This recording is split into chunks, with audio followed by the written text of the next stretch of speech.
श्री पांडुरंग शिक्षण प्रसारक मंडळ संचलित उमा शिक्षणशास्त्र महाविद्यालय पंढरपूर विषय अभ्यासांतर्गत अभ्यासक्रमांतर्गत भाषा। माझा विषय आहे श्रवण व भाषण कौशल्य। या कौशल्यासाठी कृती कार्यक्रमाचे आयोजन करणार आहे मी। यामध्ये मी तुम्हाला विश्वास नांगरे पाटील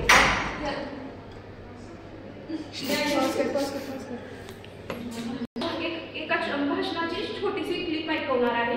ती तुम्ही ऐकून घ्यायची आहे आणि मी त्यानंतर त्यावरती तुम्हाला प्रश्न विचारणार आहे, त्यांची उत्तरे द्यायचे तुम्ही। यावरून तुमच्या श्रवण कौशल्य किंवा निरीक्षण कसे करता हे आपल्याला समजणार आहे। तर तुम्हाला माहिती आहे श्रवण आणि भाषण हे शिक्षणातले महत्त्वाचे घटक आहेत, बरोबर? श्रवण व्यवस्थित केलं पाहिजे, म्हणून अर्धश्रवण कुणीही करू नका।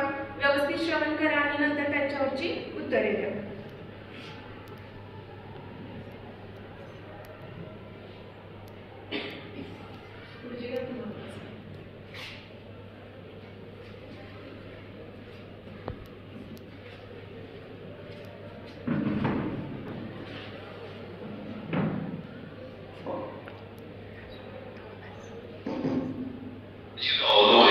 ग्रामीण भागातल्या आमच्या आई वडील हे शेतकरी कुटुंबातले